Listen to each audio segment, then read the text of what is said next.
Secrets Behind the Secrets by Lexx. Warning, may contain content not suitable for children. Language, blood, violence, and some drug references. Prologue. My name is Jen Woods. I'm a forensics officer for the CPD, Chicago Police Department. These next few cases are some of my very own successes, catching perps and bringing them to justice. Now, since I am technically a police officer, I talk like one. So if you see any bolded words you don't know, feel free to look them up in the glossary at the end of each case. You are now going to endure cases of murder, deception, kidnapping, dead magicians, literal gold diggers, freaking awesome hostage situations in airports, and more. So be prepared for anything. Welcome to the A for Effort series, Secrets Behind the Secrets. I'm Lex Fusco, and joining me as always is my wonderful husband and writer in crime, Connor McKibben-Vaughn. Hello. Welcome. Have a good day. This is a special episode of Secrets Behind the Secrets. First off, it's a part 1 episode. It's so long. We have to split it up. Yeah. We know beforehand we have to split it up. This is the last case of Secrets Behind the Secrets, and it's so bad that I felt compelled to get Connor buzzed for it. I think I'm past buzz. Oh, okay. I think we've moved beyond that. Okay. So thank you for joining us for part 1, which is Buzzy Secrets Behind the Secrets. You haven't said the title. I'm going to the case title right now. Okay. So this is case 7, Mousetrap. Yeah, and mousetrap is one word apparently, according to you. I think it is one word. Really? I'm like, well, I was 100% sure. Now I'm only like 85% sure. It looks wrong on the page. Everything about this looks wrong always, though. How many pages is it? 100. 100 pages. Now, to give some context, how many pages have the average case before this been? Between like 30 and 35. Okay. Game Over was 60 pages. And that was the first one that you listened to. If you're listening to these in order, which you goddamn should be. But everything else has been between 25 and 35, pretty much. Yeah. So we're going to say the average is probably around 35. Yeah. So this is part 1. Part 1. All right. So let's just jump right into it. Case 7, Mousetrap. The finale. The finale. As if this was all leading up to something. Okay. All right. This one doesn't start with dialogue. It starts with something worse. But it's funny. Worse. It's funny because it mirrors Game Over. So. Bum bum bum bum boom. Who doesn't love the carnival? You wrote out each and every one of those notes, quotation marks. Yup. On the page, it says D, T, D, D, D, and now letters are backwards, and I'm confused. Who doesn't love the carnival? In Chicago, we have this really cool winter carnival with the whole shebang. Rides, games, fun houses. Is this real, or did you just make this up? I absolutely made it up. All right. I'm sorry, Chicago. You don't have a really cool winter carnival. But to make things worse, I want to say Preaching the Horse's Mouth was in July, which was 2 cases ago. I don't know how it's wintertime already, but whatever. It doesn't matter. Like, we assumed that these were... We got children. We got children involved already. Never mind. My point's moot. Rides, games, fun houses, food, prizes, and more. You know, fair stuff. Why? Why phrase it like that? Like, it doesn't even make sense. You listed all the fair stuff, and then afterwards you went, fair stuff. Things that are at fairs. It's fine. I'm going to win you a giant teddy bear, Lisa, 14-year-old Chris Bretter promised his giggling girlfriend. Oh, God, they're 14. Sounds good, Chris, she smiled. They walked further into the She's fair. like, it's going to be great, buddy. I'm breaking up with you in like 10 minutes because this has been awful. This 1 week where we were together, I guess, has been the worst. Keep telling your friends that you saw my boobs once. You never even saw my boobs. This is what 14-year-olds are like. Okay. They walked further into the fair and were surrounded by people laughing, games blinking, the carnies shouting at one another, and the rustling leaves and That's the a brisk. slur. It's not a slur. And the rustling leaves and the brisk cold fall air, despite the fact that it's a winter carnival. It's fine. What month is it in your brain? In your mind when you were writing this? I couldn't tell you. Is it supposed to be November? Probably. Maybe. Yeah. Like we might get a timeline in this. We're never gonna get that much information out of any of these characters. Everything, like, you assumed so much from the audience. We're never gonna get any of this. Hurry, hurry, step right up to the scariest house in all of the fair, the Hellbound. I do think the Hellbound is a stupid name. Yes, it is. Make it 5 minutes in there without running out screaming, and you win a teddy bear. Go 10 minutes, you win this adorable puppy. Wait, first off, they have a live dog? A live puppy. Listen, if you make it 10 minutes in this house. They do goldfish because it's super easy to take care of. But also, is this a game or is this a fun house? Because fun houses are just things you walk through. Well, okay, so after 10 minutes, you win a fucking dog. But, and if you go 15 minutes or longer, you win all of the prizes. You win the teddy bear, you win the dog, and $100. This is scary stuff, man. You've never been to a carnival, is what I'm learning. This is not a real thing. The man who ran the Hellbound announced. Chris Bretter walked up to the carny. How many tickets? He asked the man. 1 ticket to go through, 3 tickets to do the contest. The man replied. Oh, okay. That makes a little bit more sense. Does it? Yeah, because fun houses are supposed to be things that you just go through. The fact that you've added a contest is nonsense. But the fact that it costs more to enter a contest, I can give it a little bit of a break. Yeah, because they got a goddamn dog as one of the prizes. He's like, please, I don't want to take care of this. Take it. Chris rummaged around in his pockets for his tickets and found them. He pulled out 3 and went into the frightening Hell House. Is it called Hell House or Hellbound? It's Hellbound. It absolutely is Hellbound. He looked around into the darkness, groping around as he went. Finally, he saw a red glow. Then, boom! Demons and flashing lights popped out, screeching and howling. Chris was 14. He wasn't scared. This really meant he needed a new pair of pants, and his heart was beating in his mouth. Okay, now I'm confused, because I had a joke, and then you kind of twisted that sentence halfway through. I think the joke is he's 14. He's not scared. But then it implies he is scared. He is. I think it was sarcastic. Oh. Yeah. Okay, because my joke was about demons and the fact that you just kind of threw out, demons emerged. I'm not going to explain what that means. Like, are they cardboard or is they projected? They're just demons. Are they people in costumes? He continued to walk through the tunnel when a hand was placed onto his shoulder. He spun around and his throat was quickly slashed. No child in Chicago is safe. Not a single one. Hey, Captain, I've noticed something really weird. What? So the murder ratio in ages is like way off. 90% of the murders occur before the age of 18. That doesn't seem right. It's a curse. Okay.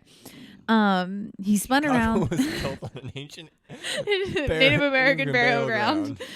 He spun around and his throat was quickly slashed before he could let out his terrified scream. His lean body crumpled to the floor with a thud. I don't know why I had to explain that his body was lean. And the 3 actual people demons stopped screeching when they could no longer hear Chris walking to the back exit.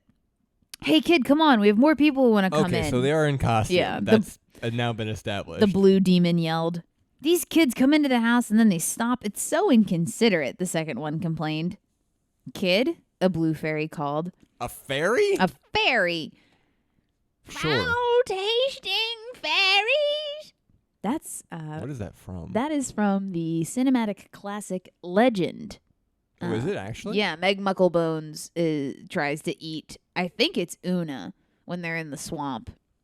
I thought it was only. And she pops up. Never yeah. mind. I'm thinking of Neverending Story where it's just a kid and the horse. No, yeah, no. Jerry, I don't think this kid stopped on purpose, a devil reported. He Is was that- kneeling by Chris.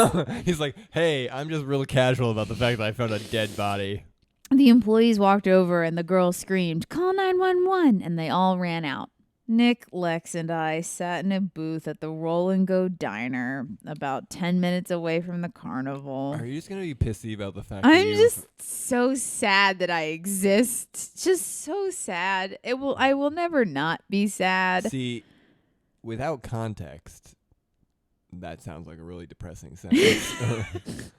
Use this soundbite for forever. Thank you. You self-inserted into this story Yeah. randomly. Yeah. If I recall, you are actually 16. I am 16 in this. But you are writing this, you were 12. Yeah.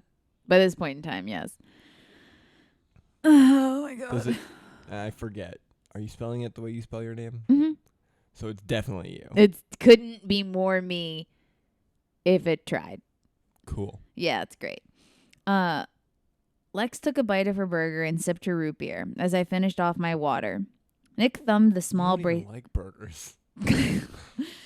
I did when I was fat. At 12. Oh. Nick thumbed the small bracelet he had in his pocket. But bum bum boom bum bum. Why are there so many sound effects in this one? I don't know. Nick's cell phone boomed. You're using all the wrong verbs. What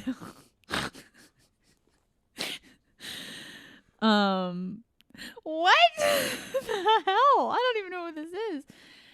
Nick's cell phone boomed from his jacket pocket as if Jennifer Holliday was stuffed in there. Who's Jennifer Holliday? I don't know.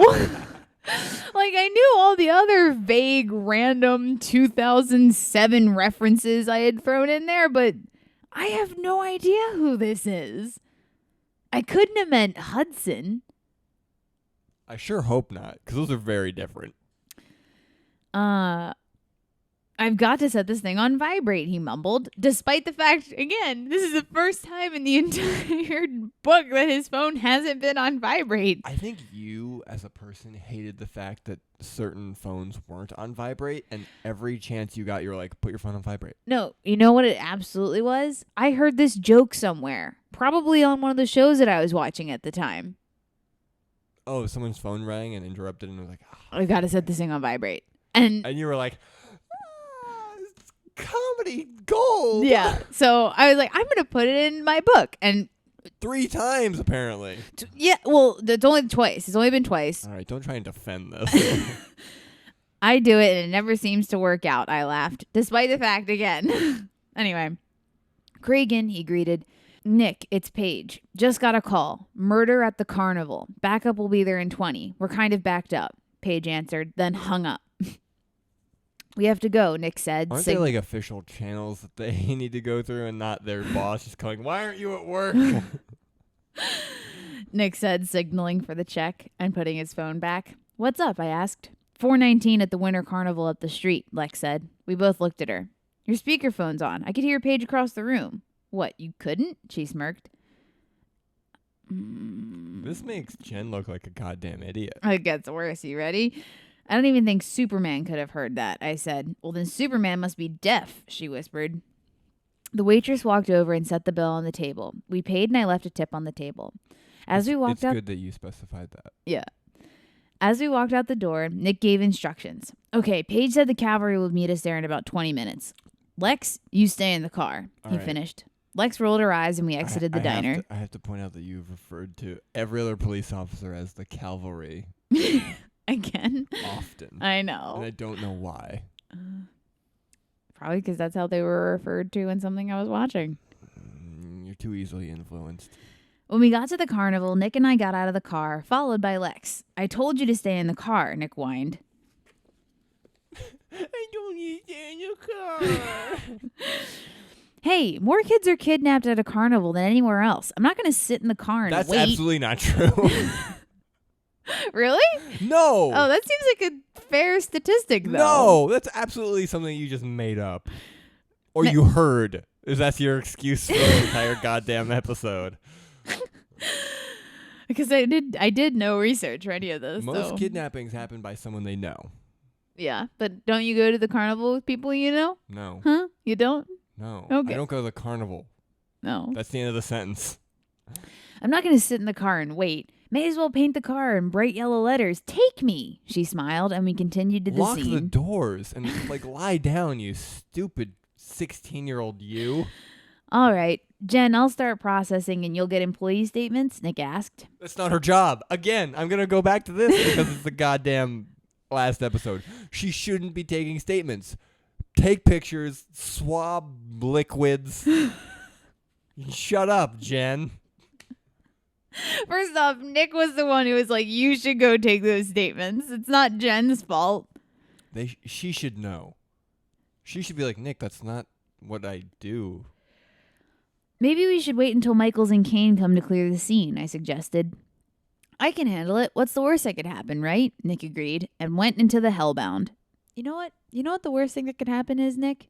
They don't even clear the fucking crime scene when the cops are there. Wait, how'd they get there first? The cops were the ones who called them. Paige said the cavalry was arriving in 20 minutes. So they got there before 20 minutes. Yes, but that's because they were near there, as specified with the Roll and Go Diner, which was just up the street from the Winter Carnival. I don't think Paige knew that, but... He shouldn't have. Yeah. I know where you are at all times because you guys are loose cannons and I hate you. Okay. Nick looked around, more like squinted into the perpetual darkness, kit in hand. He walked in a little further and was swallowed up by the black. So swallowed up that he fell forward onto the wet ground before him. Nick felt around in his kit for his light. When he finally found it, it died. Man, could this get any worse? Nick asked himself, groping around for a light switch. Yes, it will, Nicky. Yes, it will. An ominous voice rasped. Nick spun around but saw nothing in front of him. Why are the lights on? Why wouldn't the instant of dead body be found, all the tricks and the atmosphere get turned off and be like, all right, just... This is a warehouse now. This is just a built... really, it's just a storefront with all the stuff built into behind it. It's not real rooms or anything. You should just turn off... This is cinematic. I'm going to kill you. I'm going to be episode 8 of... Something very hard cracked him in the back of the head, and he landed back onto the ground and was struck twice more. Why would you even start working before the cops got there? Because he said it was going to be fine. What could go wrong? He can handle it. What's the worst thing that could happen, right? That's what he said. His eyelids grew heavy and he slipped out of consciousness. It's not even that he got hit in the head and immediately knocked out. It's that he got sleepy after he got hit. Poor little mousey, the crazy person murmured. He dug into his pocket and took out a needle and injected the liquid inside the needle into Nick's arm. I said needle too many times. I know I did. It was very confusing. The perp dragged the body out of the back exit, laughing at his grab. I looked around and rubbed my arm. It was uncommonly cold for September. It's September. The Winter Carnival is in September. We have 2 months of autumn left. 2 full months. In fact, autumn hasn't started, depending on when this actually takes place. Oh, Jesus Christ. Snow lightly drifted down from up above. Where does it... Maybe Chicago. Maybe Chicago. Paige had finally showed up, and I had just finished with my interviews. All right, everyone, this is Captain Thomas Page. You tell him what you just told me, and we'll be out of your hair, or horns for most of you, I repeated. What? Are you insulting us and calling us demons? Also, why would you question us if we have to tell other people? She can't actually take the statement. She has to wait for Paige to get there to take the statements. Nothing about this makes sense. So we let the dead kid into the house, and we scare him a bit, and as he's walking to the back, he stopped. We got ticked, so we went back to see what was up. Found him with his throat slit, the devil retorted. You should absolutely not be wearing your costume if you're being interrogated by the police. Did you see or hear anyone? Paige asked. A few splashes and a shadow, nothing fancy, the devil continued. Thanks, Paige said, and dismissed them. Okay, Lex, don't go anywhere. I'm going to go process the scene with Nick. I turned around to face Lex.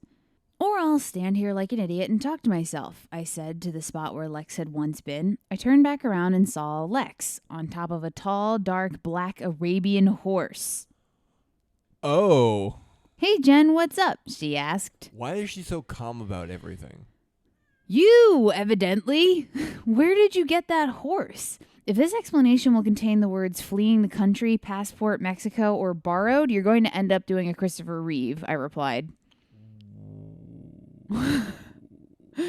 Oh, that's not a great reference or joke. Oh, Shooter here? I want him in that ball toss game. What kind of carnival is They this? just got live animals they're giving away. You want a horse? Throw a ball into a hoop. The guy said if I got one down, I get a toy. All three and a giant stuffed animal. But if I knock down every road, I get the horse. I automatically knew they were The horse? the horse. They have one horse. They have one animal per game. I automatically knew they were glued together, so I gave it my all and shattered every row. You should have seen the look on that guy's face. Hey, is Nick done processing the scene yet? I want to show him, Lex answered. Shut the fuck up. Here's like my problem. Where's she gonna put the horse? In It's for meat. it's for glue. Mine at least was No. yummy. Can't eat. Oh, you can't eat glue. Don't eat paste, kids. He has been in there a long time. Stay here, I ordered. She trotted away and I walked into the house. I felt around on the wall for a light switch. Got one. I flipped it up and the Do you hall think was that this is illuminated like with light. A building? I don't know, but here's like my other problem. Still no one turned on lights.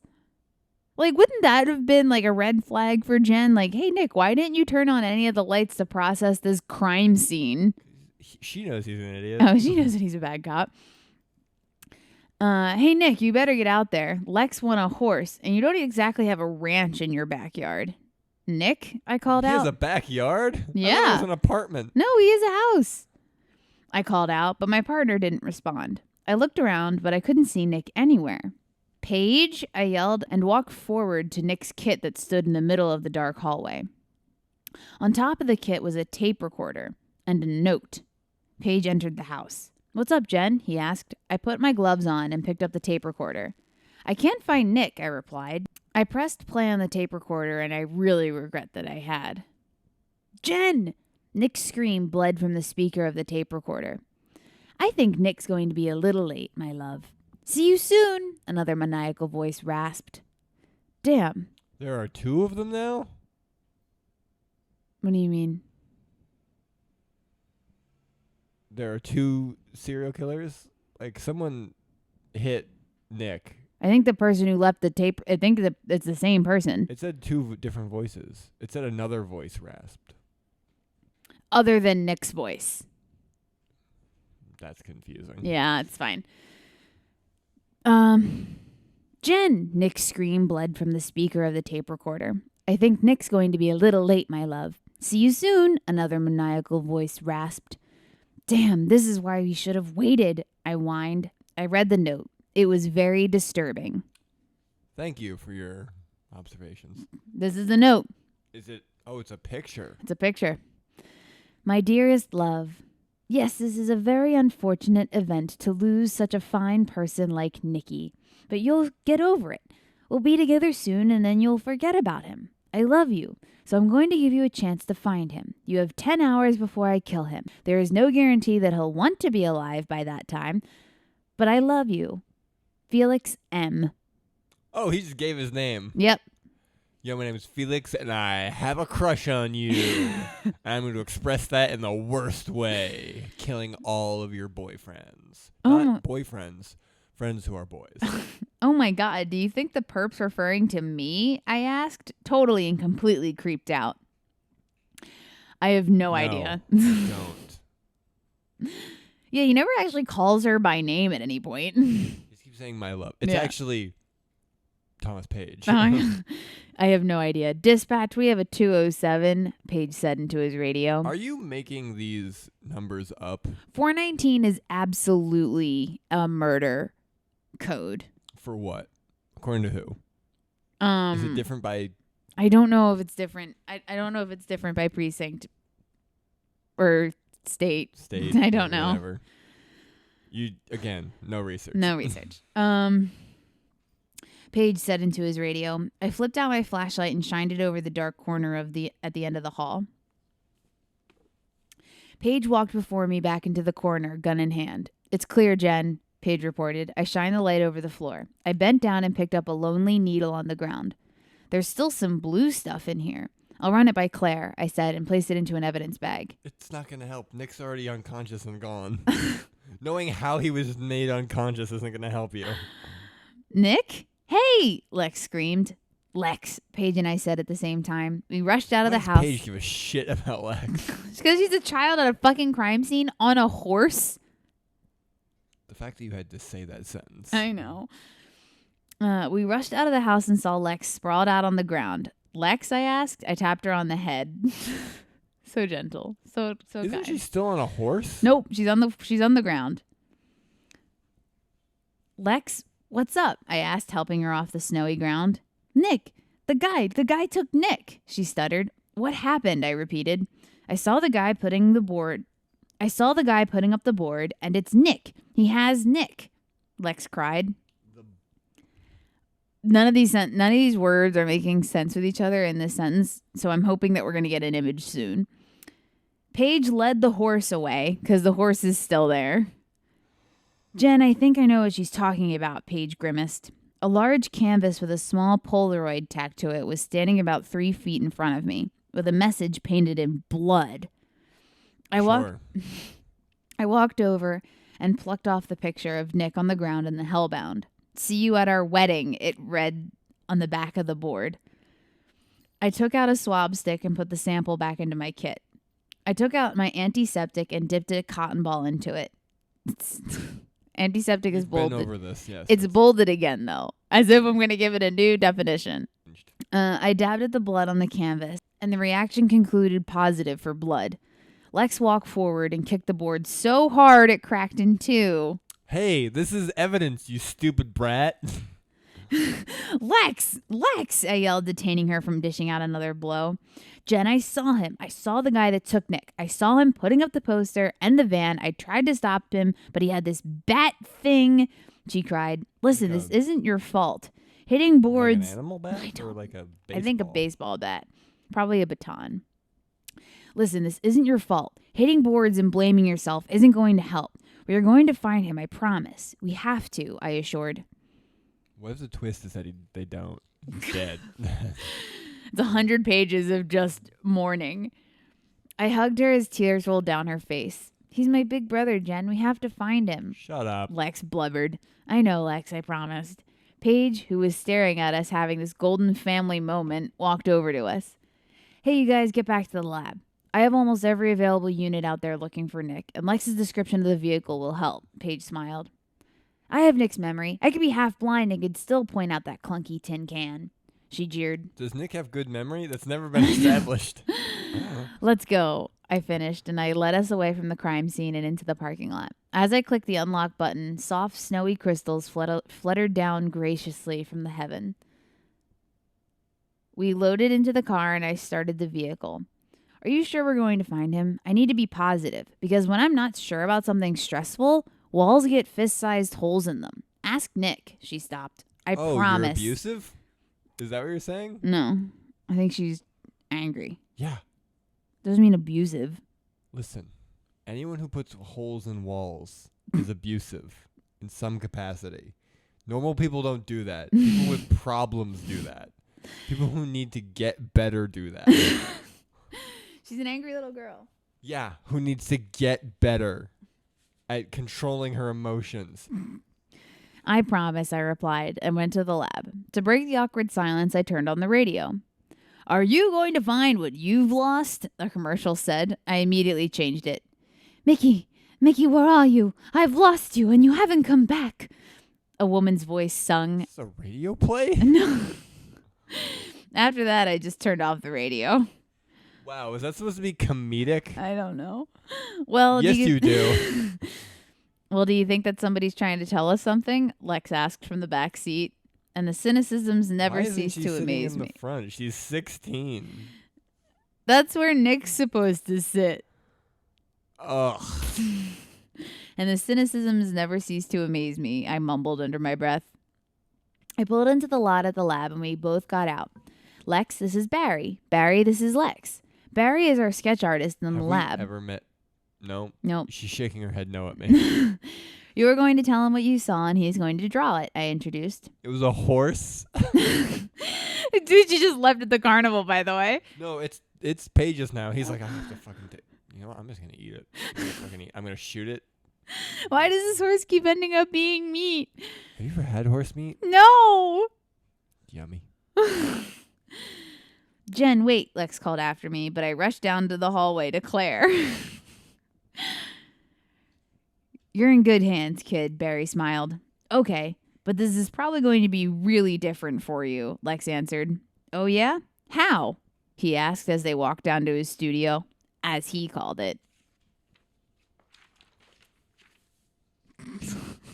What is that implying? Is it just his office? It's probably just a lobby, to be entirely honest. I don't think that sketch artist has offices in police precincts. Well, half of this guy's face was all demented, like it was burned off, she returned. Great, Barry said grimly. Claire, drop everything that you're doing. This is your new top priority, I ordered. How do you think Claire responds? Fuck you. You're not my boss. What? How do people normally respond? Absolutely, Jen. I love you. Hi, Jen. Nice to see you, too. How am I? Great. And you? That's like the 12th time that this joke has been made. She replied ever so cynically. Nick's dead. What? Do this job. Nick's dead. Why is it that every time that I bust into someone's office, they give me the cynical hello? I asked. Because you don't say hello, Jen. We lab rats don't get enough humor in our diets, I guess, she joked. I need you to tell me what I can't tell if they hate her or not, for real. I know. Like, do you think They when don't. Nick and Jen come in, they're like, okay, put on a smile, and maybe they'll get the message this time if I say it sarcastically, because it's all they do is sarcasm. I need you to tell me what this was and who this belongs to, I ordered, handing her the samples. Hey, where's Nick? She asked, taking the last trace of the blue stuff from the needle. I replied, Bink! Saved by the talk screen. The one she just did. Just a random talk screen? No, the one she just did on the blue stuff. A minute ago? Not even. Whoa, Claire said, squinting at her computer. Whoa? What does whoa mean? I asked, looking at the screen. I'll kill you. This. She pointed at the spikes on the screen. Right, what does that mean? I asked. This serum was full of tranquilizers. Who said serum? Whoever said serum. Claire. Why is she saying it like that? Claire said serum. The serum was full of tranquilizers and paralytics. This could throw your Vic into a coma or cardiac arrest. But here's the cool thing. Why hasn't she said that Nick's the one that's like, this is really cool. Hey, by the way, where's Nick? Oh, he's the Vic? Oh, this isn't cool anymore. But you know what the cool thing is? Something fucking stupid. Are you ready for this? It's all, okay, sure. The sugar pill placebo inside the concoction counteracted it all, causing it to be a non-lethal injection.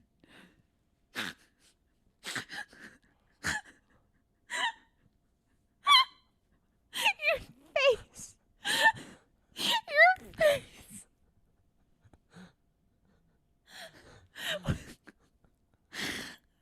The look of befuddlement upon my face.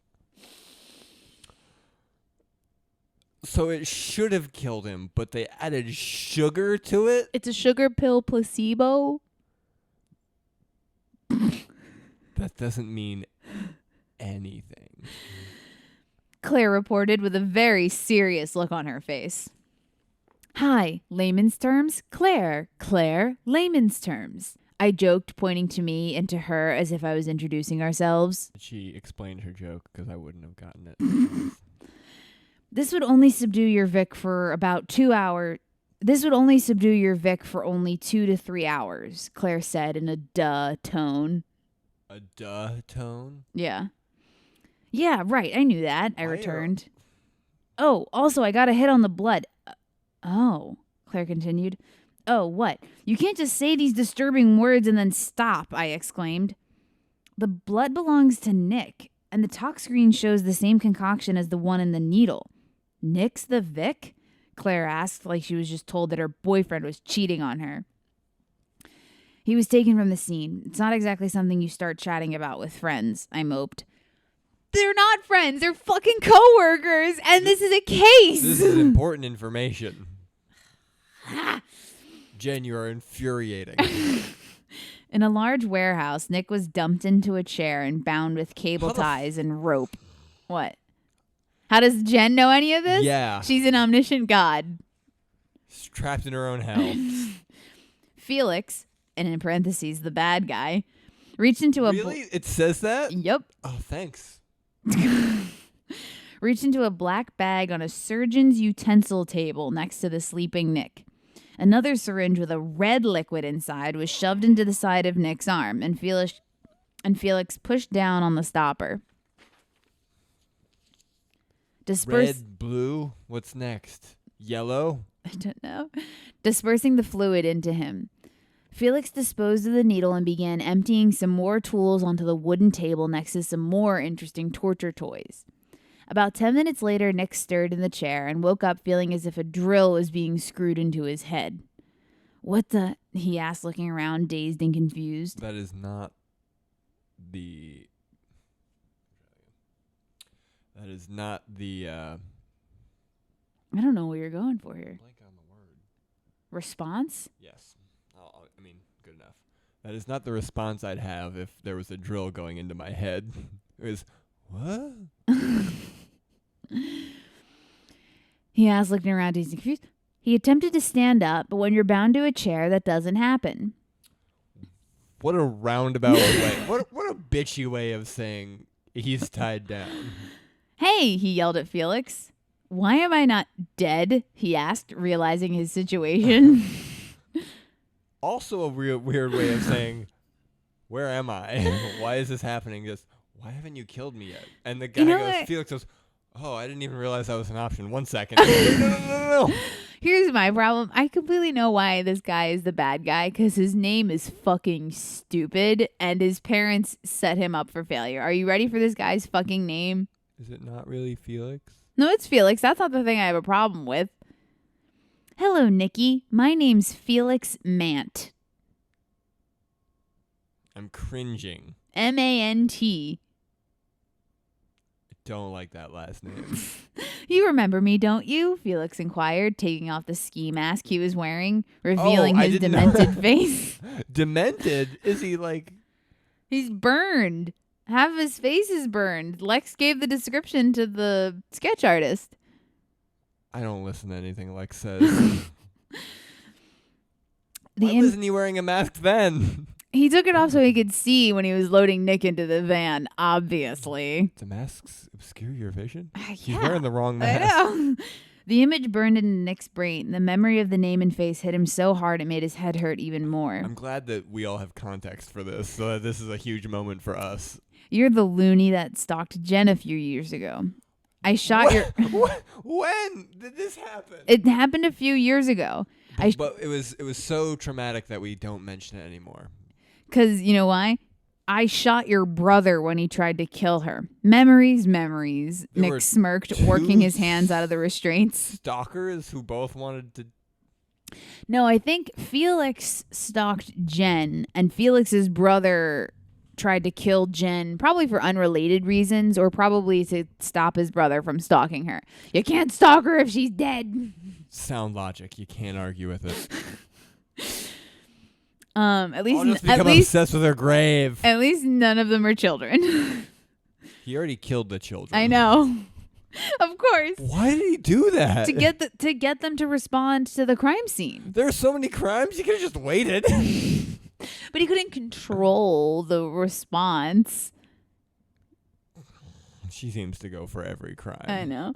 She's the only CSI in Chicago. I didn't stalk her. I love her. And when you're gone, she's going to love me too, he exclaimed.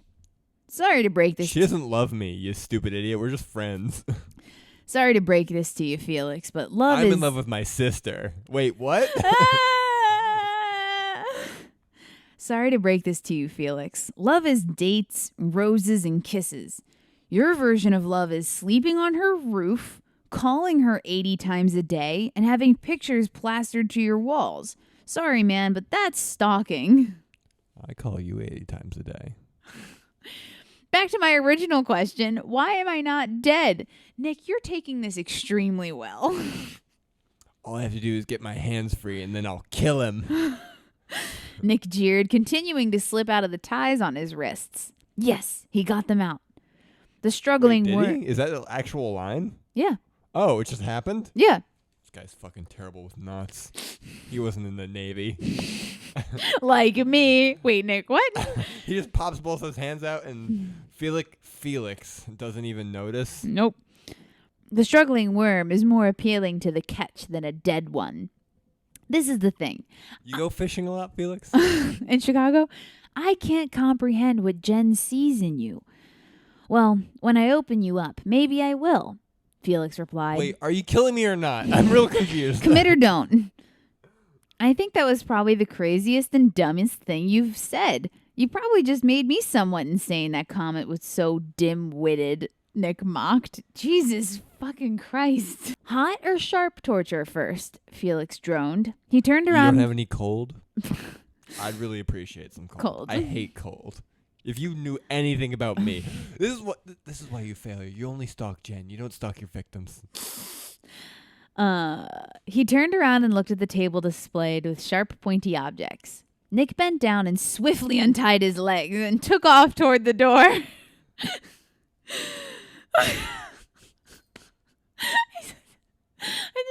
First off, let's just admire for a second that when Felix had initially tied Nick up, he was zip tied.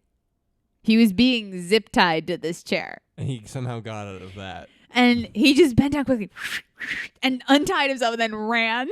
I don't think you understood what zip ties were. Or maybe you did and you were like, fuck it, I don't care. He has to escape from the plot. Mousy, Felix smiled. Nick got out the door and ran to a nearby fence and jumped up to climb it. Big mistake. The fence was barbed wire. Nick pushed through it, though. That's not... Have you seen barbed wire? It's not that hard to just avoid. The whole fence is barbed wire. The whole fence is barbed wire. Okay, first off, it's not that strong. It would collapse upon itself. It would be the worst kind of fence, but it's all barbed wire. And Nick is climbing a barbed wire fence. That makes no sense. It's all nonsense. The fence was barbed wire? Okay. Felix came out and fired 3 shots into Nick's back, taking him down off of the fence instantly. Did you shoot me? Nick panted, Why is Nick still up? That's 3. He's dead. Trying to make sense of what just happened. Yes, but with plastic bullets. I promised Jen First off, there are plastic bullets. Rubber bullets. Rubber bullets, is yes. what they should be. Plastic bullets would be too hot and would melt. Also, if by some miracle they didn't, they would just become shrapnel and absolutely like pierce skin. Yes, but with plastic bullets. I promised Jen I wouldn't kill you until her 10 hours was up. But that doesn't mean we can't have any fun. Felix grinned like a kid who just got a new puppy. Is he gonna have sex with Nick? No. I like how this villain seems to be like someone from their past that we have no idea who this is. I know. This is great. This is the opposite of like the culmination of the entire episode. Like if this was Frank from from Game Over, yeah, no, it's not. Or what's his name? The kid. He's dead. Greg. If Greg became a villain, He's now 12 and a half and is like, I'm a genius villain now. This is for I already planned one murder. All right. As Felix bent down to get Nick, Nick pushed Felix into the fence. Felix regained his balance and kicked Nick across the face. Nick tried to fight the urge. He kicked him across the face. Yeah, Nick's down on the ground. Felix is standing up. So Felix like kicked Okay, him. I thought Yeah. he was down on the ground and somehow shoved I know. into the fence. Yeah. One of those two things doesn't make sense. Either. Well, no, Felix bent down to get Nick. Nick then pushed Felix back. Without getting up. Without getting up. Just like pushed him away. You know, with all that force you have on your knees. After being shot 3 times in the back with plastic bullets. My spine's shattered, but I'm going to... He took some of those bone strengtheners from the Mikas case. We don't talk about that anymore. Nick tried to fight the urge to slip back into the slumber, but the blackness covered his eyes. I'm going to enjoy this, Nicky, Felix smiled and dragged Nick back into the container. Back at the lab, Lex and Barry continued to work on Felix's face. Okay, he had shorter hair and a tattoo on his neck, saying Felix in, what is the font called when it's all swervy and proper, like on an award? Lex asked. Diploma font? Barry asked. Yes, God, you're brilliant. Did we just switch scenes real quick? Yes. Also, Felix has his fucking name tattooed on his neck. I mean, I have my name tattooed on my neck. You do? Everyone should. Okay, just in case. I mean, I look at it I look at it in the mirror every morning to remind myself. Okay. I walked in. Hey guys, how's it going? I questioned. Here's our bad guy and my soon-to-be punching bag, Lex smiled while Barry displayed the creepy photo. Lex, you're 16.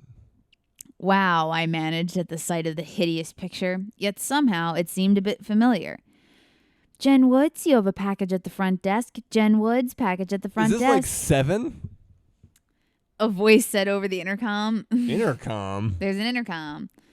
He looked sort of familiar. Cross-check him with some crazies in the system, I said, and left. Everyone's a crazy who's in the system, because that's just what police are like. We should run his van and numbers through the DMV database, Lex suggested. You know about the DMV? Wow, I am impressed you know what that is, Barry smirked. I mean, Barry's being real condescending and has been this entire time. Yeah. And then Lex straight up steals a line from Greg Marshall, and the only reason she knows it is because apparently Nick stole the line from Greg Marshall. But never underestimate the intellect of the youth. I got that from Nick, Lex replied. Nick is reading Jen's diary to Lex. Oh my God. I got to the front desk and signed for the package. Sarah ran into me, literally and figuratively, and sparked a conversation, which she does when very, very bored. Hey, Jen, have you seen Nick? I have his DNA results for the head in the paint can case. Sarah smiled. The what? Apparently the second head in a paint can case that they have investigated. This is the real serial killer. That should be the finale. Someone keeps leaving heads in different colored paint cans. You mean the case from like 2 years ago? I replied. It's the same one. Oh my shit. No, the other one from last week. It was a bird's head. Why do you have DNA then, Sarah? It's a fucking bird. So where is he? Sarah returned. He's sort of missing, I frowned. Why doesn't everyone know about this yet? Also, he's not sort of missing. He is missing. He was kidnapped. Oh, like what do you mean by missing? Like when you went to meet him or kidnapped? Sarah asked. He was taken from a scene about 2 hours ago, and this guy is insane, but hasn't left one shred of evidence that could help me in this case, I complained, cutting through the tape on the box with my pocket knife.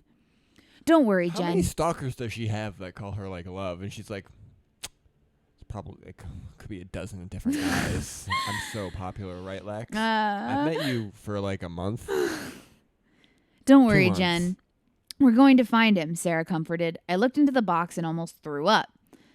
Oh my God, just when I thought I can stomach maggots and beetles pouring out of skeletal remains, someone sends me a dissected rat, I said, covering my eyes. Yummy, yummy, yummy. I hate you. Wait, what does dissected mean? Like cut open with its innards out? Okay, but have they been like labeled? I don't think so. So it's not like a... It's more dismembered than dissected, okay, I guess. It's not a 10th grade science project. No. There's a note, Sarah pointed out. She could easily see past the rats a la ribbon and plucked it out. Boo. Thanks, I smirked. I got one of these at the scene, but there was a tape with it, I complained, and I opened up the note. Jen, my dear, it is now time for a game of torture. I am now conducting a series of painful tests on Nick. He is really going to enjoy the blowtorch to the elbows. I hope you find him... You can't feel anything on your elbows. That's the point of them. There's no nerves there. Well, your funny bone, it hurts so much when you hit it. Yeah, but you can lick people's elbows and they can't feel it because there's nothing there. The elbow is a nerve, like with the funny bone is a nerve with between the bones. Like the actual elbow is nothing. It's just bone and skin. There's nothing there. Nah, I'm burning you. Oh, you are? You are? I mean, it's a little warm. I couldn't tell. Ah, fuck. I failed biology. I hope you find him so. He still has so much hope. See you, Felix M. Okay. Do you count indifference as hope? Oh my God, this is all my fault, I gasped, putting the note back into the box. Wait, did she make it? Did she figure out who it was? I don't think so. Hey, Jen, you said there was a tape with the first note. How about a CD? She asked. This is just a note for 12-year-old Lex. Okay. Do you know how fucking frustrating it is to name your villain and then have the person that who's supposed to know who they are not figure it out for the next 24 pages? Oh, yes, I do know how frustrating that is because SVU would do it all the time. Okay, they would show the villain. They would show, but they wouldn't name him, and they wouldn't explain I was the man who was stalking them. Yes, okay, because they wouldn't give the context to everyone but the main character. Because it's funny because I just watched an episode of SVU where you see the bad guy do the bad thing in the cold open. You can see the bad guy. You can't be like, my name is Richard, and I shoot people in the dick. And then you watch him shoot him in the dick, and everyone for the next 20 minutes going, who would shoot someone in the dick? It can't be Richard the dick shooter. We killed him. It couldn't be Dick the dick shooter. Hey, Jen, you said there was a tape with the first note. How about a CD? She asked, pointing to the disc on the inner left side of the box. I pulled it out, avoiding ribbons. And Jen, it's not your fault. It's the farthest thing from being your fault. I promise. Me and all the lab rats are going to put our huge brains together and we're going to find Nick, Sarah assured. Thanks. I have a date with Mark. Figuratively, though, I replied and walked down the hallway to the video analysis lab. The only thing that gets me horny is justice. Jen, wait, what am I supposed to do with the rat? Sarah yelled after me. Eat it like I do. I just walked faster as if I didn't hear her. I entered the lab and saw a very frightening sight. Mark dancing with his iPod all the way up, and I wouldn't really call it dancing. I walked up behind... thrusting. I walked up behind him and ripped his earplugs from his head. Wow, this is awkward. What do you need? He asked. I can't make the AirPods joke because they didn't exist. Nope. Well, I need you to play this for me, I smiled. Sure, what you need, I'll succeed, he said, sitting down, turning off his iPod. That's what I was saying. Wait, who's Mark? Mark is the video analysis guy. This is the first and only time we've met him. And we didn't explain that? Nope. He's in the profiles section. I have no words. I just am confused by what you think context is. Sitting down, turning off his iPod, I handed him the disc and Mark placed it into the drive. A DVD menu popped up onto the screen. The title at the top read, MOUSETRAP. Mark clicked on the first of a couple of options. Nikki. What are the other? There are a couple. They're not important. I think we're going to get to the other options when we click on them. But the first option he clicks on is Nikki. Really bold of you to assume. But I did assume earlier that we would figure out what month this was in, and we did. A video of Nick in a chair came up on the large screen. A masked figure, and in parentheses, it says Felix, just in case we forgot, walked next to Nick and waved at the camera. Felix put on a pair of thick black gloves and picked up a bucket of water. You could tell... Is he going to waterboard Nick in front of us? You could tell that the water was freezing because the sides of the bucket were frosted. He dumped the water on Nick, Jesus. waking him up and burning his skin. Smile for the camera, Nicky, Felix That's giggled. not how cold water works.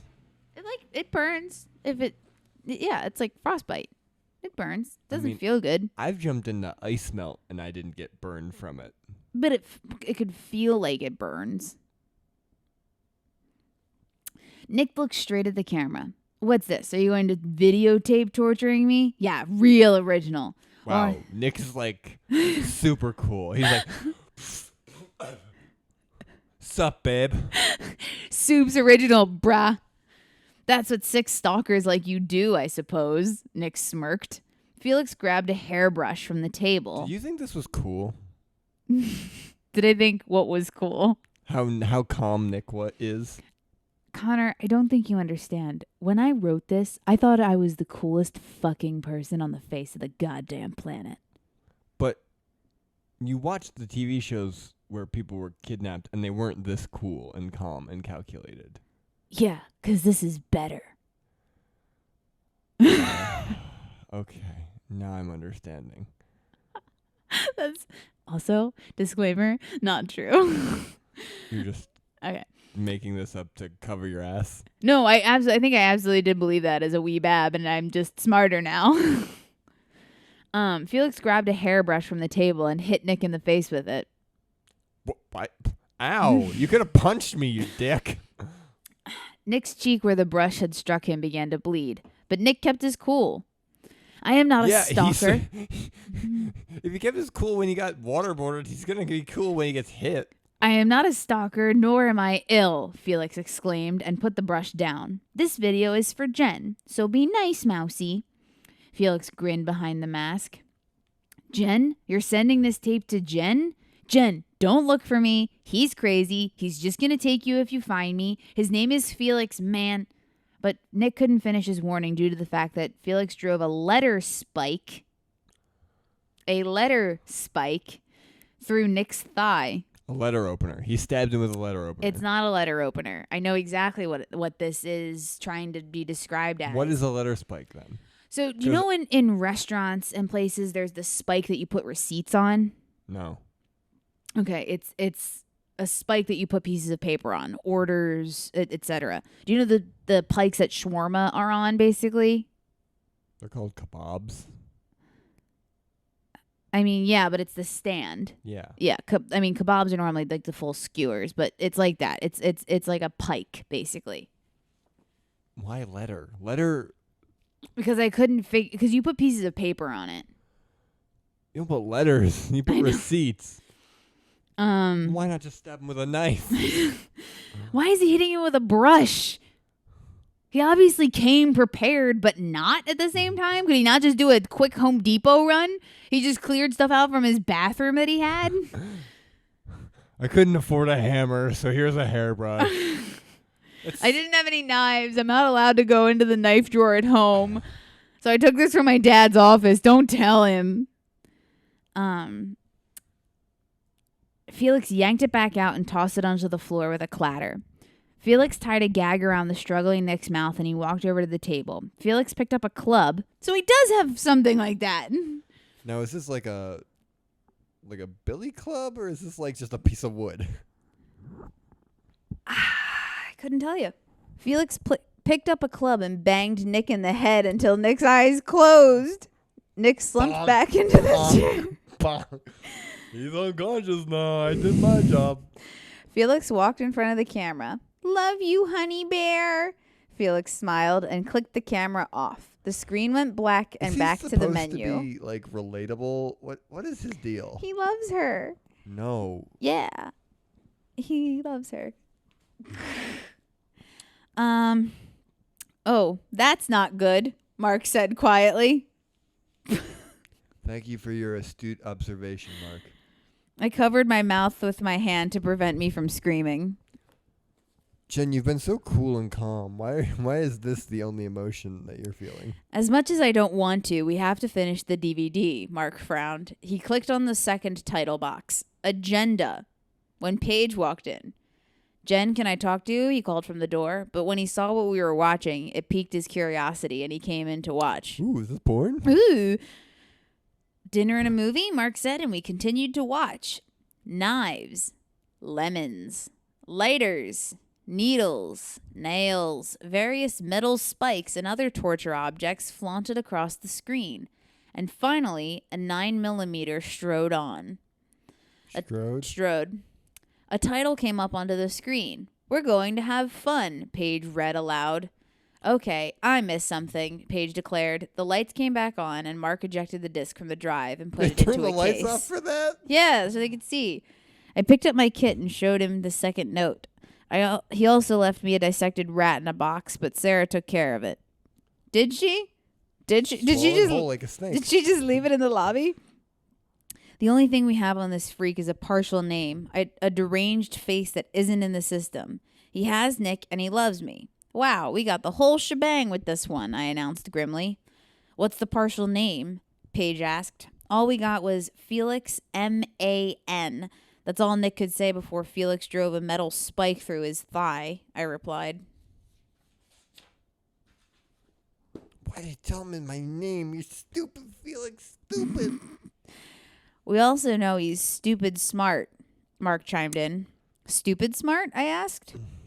It's a term we lab rats use, Mark replied so very proudly, as if lab rats were like the mafia. I'm going to beat you to death, Mark. Almost all serial killers, or crazies like Felix, think they're all high and mighty and cunning. But really, they aren't. They always leave something that gives them away or signifies their location. In this case, he told Nick his name.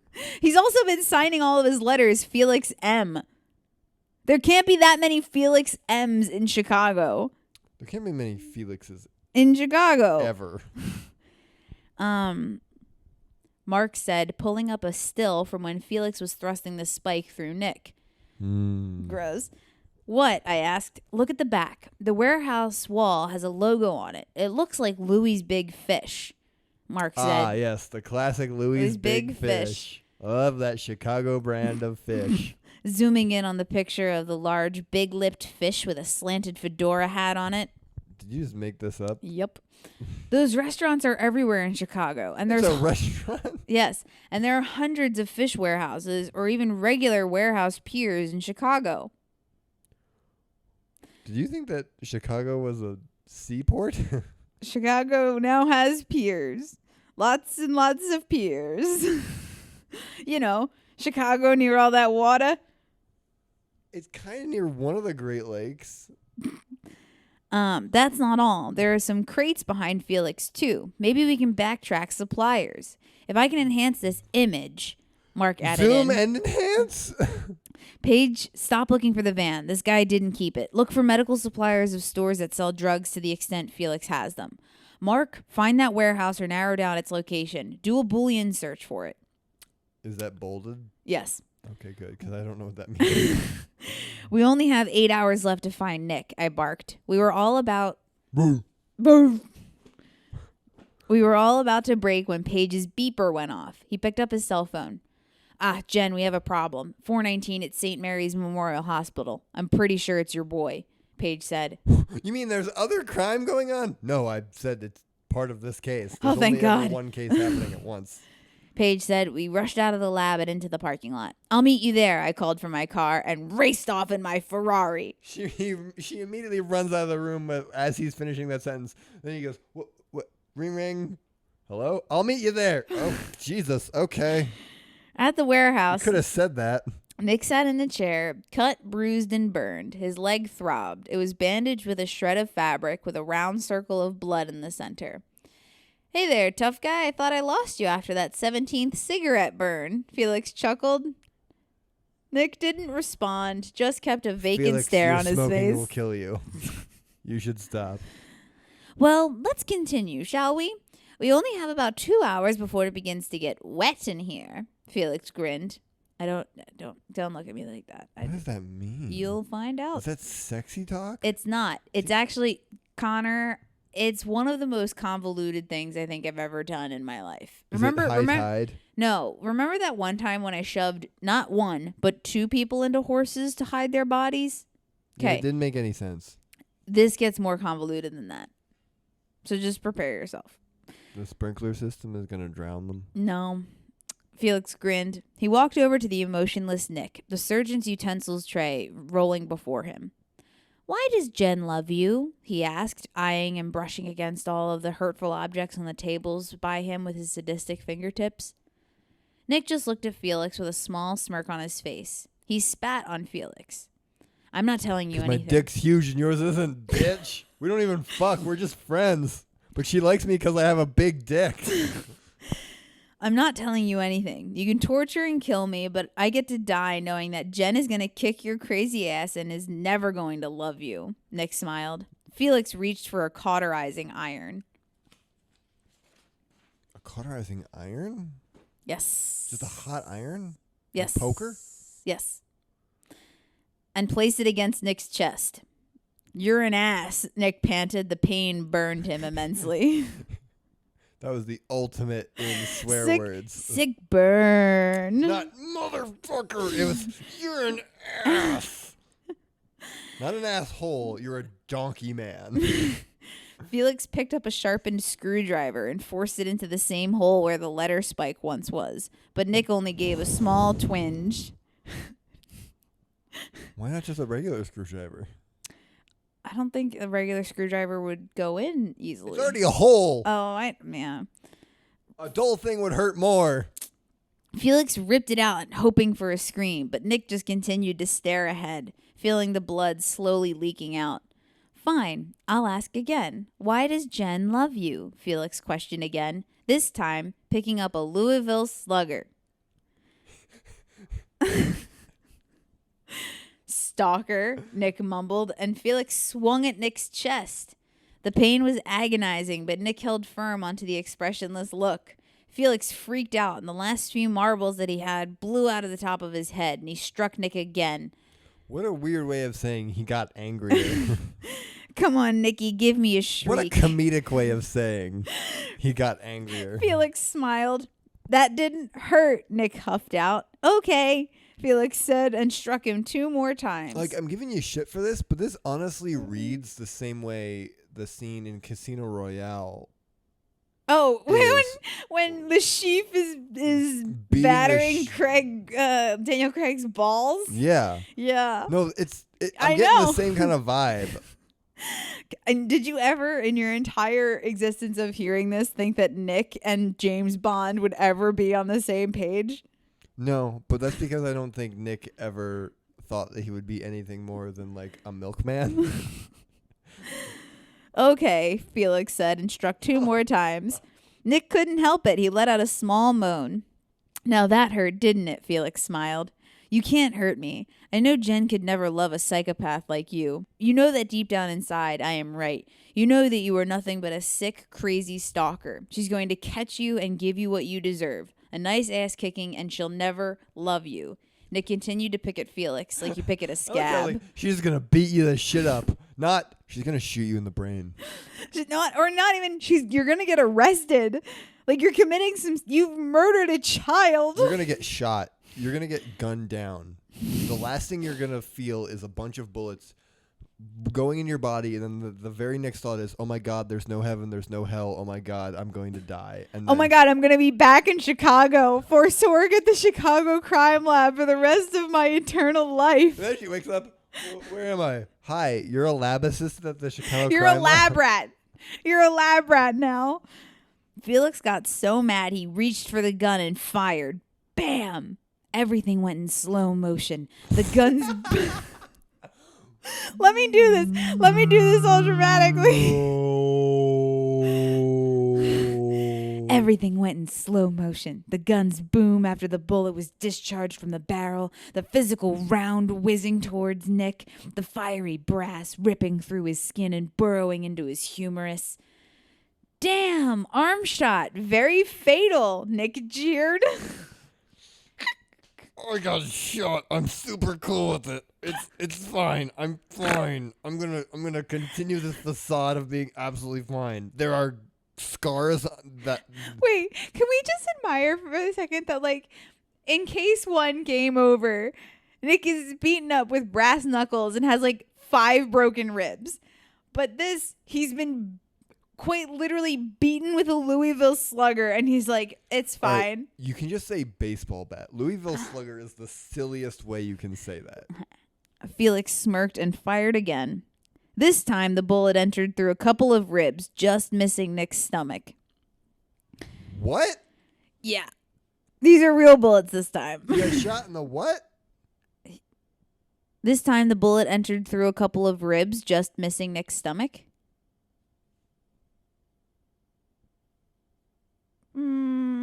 Yeah, I What guess. does entered through ribs mean? It, like, went through his ribs. Like it shattered them? Probably. Oh, he's dead. No, he's fine. He's got at least 8 hours left before Jen finds him. It's fine. I mean, you get shot in the gut, you're going to bleed a lot, but you're going to... Nick quickly began to feel lightheaded as the blood was rushing out of his body. I can't hurt you, huh? Well, I'm just going to have to kill you faster than I thought. Felix smiled. The room spun, and Nick... Oh, man, I was really banking on those extra 2 hours. I'm going to get fucked now. And Nick tried to come up with a witty comeback, but the shock of what had just happened was captivating. The last thing that Nick witnessed was Felix pulling a lever and letting in gallons of water into the container. What container? They're in a container. Just randomly? No, they've been in the container the whole time. It was like only a box? Yeah. Like a box. At the hospital, yellow crime scene tape was crossed around the reception desk. I hopped over the counter and snapped on my rubber gloves. Not at the same time. I'm not Spider-Man. Two dead bodies were... Thank you for clarifying. I was kind of confused. Two dead bodies were sprawled out on the floor. The male doctor had his pen jutting out from his eye, and the nurse had a letter opener up her nose. You know I don't have to say anything about that, right? I took pictures of the bodies, and Paige met me on the other side of the desk. This says Felix written all over it. I frowned. Does it? You don't know who this man is, apparently. You've seen weirder from random nobodies. So does this. The girl who found the bodies says that this was on the desk addressed to Jen Woods. Here, Paige said, and handed me the piece of paper. Jen, I know I'm a bit early, but Nick has forced my hand. I have begun letting water into our location, and Nick will be underwater in 1 hour. I love you. Felix M. Wait a second. You've caught something I haven't. Well, so Jen was going to this crime scene, and then we cut to Nick and Felix when Felix shot Nick and let the water in. But this note implies that these people were dead before that happened. Listen, as far as I can tell, Felix kidnapped Nick and then never left him alone. So I don't know when he had time to kill these two people. Okay. But apparently 12-year-old Lex did. She was like, yeah, these two people have been dead for maybe 2 hours. But yeah. somehow he That's has fine. been torturing Nick this entire time in addition to That's okay. Okay, that's not good. Felix must have just left, I said. Had to have. The bodies were only dead 45 minutes. They're still warm, Paige reported. You know who we haven't seen? Melch. Mark. We've seen Mark. We haven't seen Melch. Melch is busy fucking that girl that he met and called Dr. Chocolate. No! My shadows will continue to process the scene, I mentioned, and left. I walked out into the parking lot when I heard a familiar, annoying sound that shrieked from the bushes. Bum, boom, bum, bum. I walked over and found Nick's cell phone in the bushes. With my gloved hand, I reached in and grabbed it out. I flipped open the lid, and the screen had a picture of a battered Nick. Bloop! A small screen popped up. One new text message. I got into my car and clicked on my seatbelt. Safety first. Here's a preview of what you're going to watch, I read aloud and went to the lab. I walked in and a very interesting sound greeted me. Aya! Lex screamed and kicked and punched and flipped a guy over her shoulder. She pinned him on the ground with her foot at his throat. Lex, what the heck are you doing? I exclaimed. This guy was dropping off a package for you. He was waiting for you to sign for it, so I came up to him and said I would. When I saw who it was from and what it was regarding, I thought little Mr. Postal here could fill in some blanks. Began to ask him a question, and he tried to run. I took him down. Simple as simple. I don't know what's going on. This is like if... Okay. This is a deep, deep cut. Okay? Mm-hmm. This is like if the guy who delivered spoilers, Gwyneth Paltrow's head in Seven to Brad Pitt was suddenly gunned down by Brad Pitt. I'm like, who gave this to you? I'm sorry. Just my boss did. I deliver things. Yeah. What the fuck? Simple is simple. Now tell me where Nick is. She smiled and pushed harder on the guy's throat. This true? I looked down at the guy. Oh, she's buying it? Holy shit. Maybe, he puffed. Break his arms. See if he tells us then, I replied. What did you think was happening? Bully this... No, this is beyond bullying. Torture this random delivery man. I really love how... Torture this random FedEx How agent. Jen is like Inigo Montoya-ing, and then Lex is Fezzik. Fezzik, tear his arms off. Oh, you mean this geeky? Except it's not like someone we've seen be bad before. This is just a random man who's doing his job. Break his arms. See if he tells us then, I replied. My pleasure, Lex smiled and got into position. But before she could pop his arms out of their sockets, he squealed That's not like what breaking means. He squealed like a pig, if that makes any sense. That's written in there, by the way. It doesn't. Unless you mean that he talked, because apparently he should know something. I was called to pick up a package at the diner up the street. A waitress gave it to me and told me to bring it here, to you, he huffed. I don't know why he wouldn't just immediately say that if he wasn't guilty of anything. It's against the rules. I'm not supposed to say. Oh, right. You just pick up any package you want and something isn't the underlying cause. You're an idiot, Lex sneered. What? That's my job. Lex, I don't think he can breathe, I said. Lex frowned and released him. I picked him up and cuffed him. Any funny business and I'll break your neck, I threatened, and escorted him into the interrogation room. You're not allowed to say that. Jen, he's going to go free no matter what. First off, he's not guilty of anything. Second of all, he's going to get a huge settlement from the police department because of you. So remember, you're not under arrest. We're just talking. Also, I said, you had sitting across from the suspect. A random not police officer harass him. I told you everything that I know, he jeered. Oh, I don't doubt that. Okay, you just threw him under the bus by using a really negative verb. So let's go all over it all again, I replied. I picked up a package from the diner up the street, and a waitress gave me the thing. That's it, he finished. Oh, really? Then why did you drop this when you tried to run from a 13-year-old? Now she's 13. Now Lex is 13. Is that supposed to be like an exaggeration on Jen's part, or do you think that you actually forgot what you wrote last episode? I think I forgot what I wrote last episode. You were like, it's going to be me. I'm going to be beating him up in just 1 year. I asked, plopping down $700 in an evidence bag onto the table. Now, this isn't exactly mailboy commission, I said, and pushed it close to him. Listen, that's my drug money. I mean, what? Okay, the waitress gave me the money along with the package. She said that if I didn't log the package, I could have the money, he finished. She was real sexy, you see? Thank you, I said, and released him. I flipped out my cell phone and text messaged the lab rats. A few minutes later, Claire, Sarah, David, Mark, and I... That's so many names, and I don't recognize most of them. We're all in the video lab.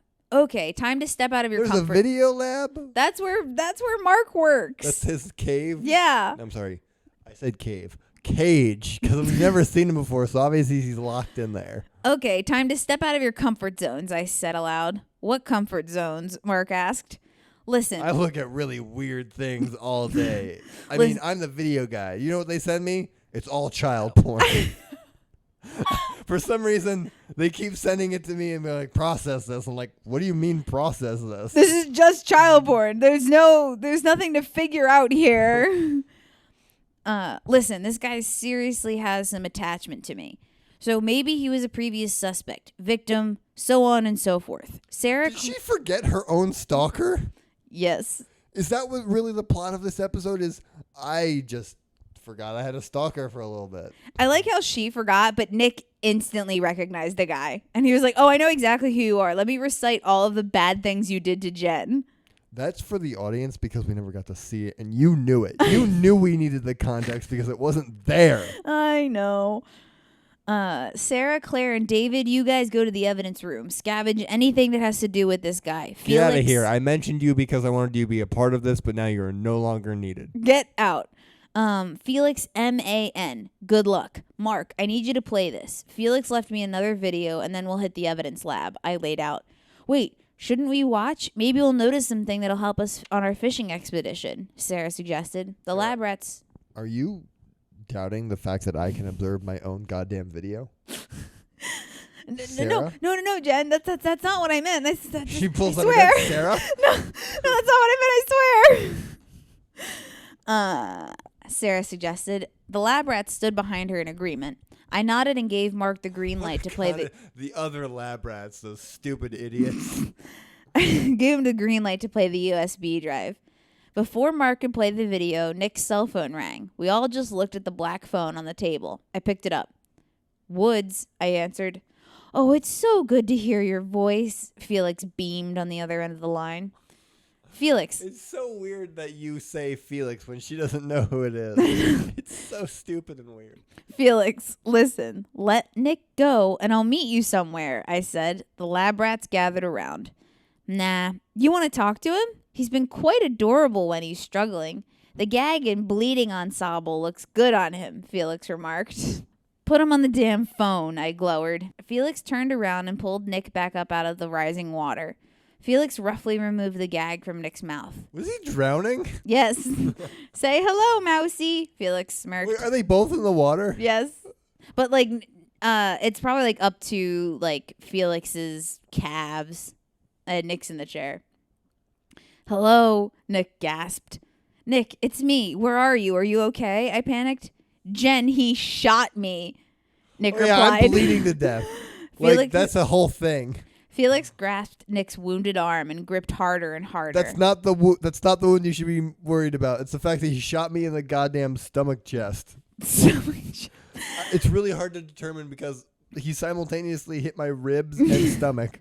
No, missed his stomach. Oh, he just shot me in the chest then.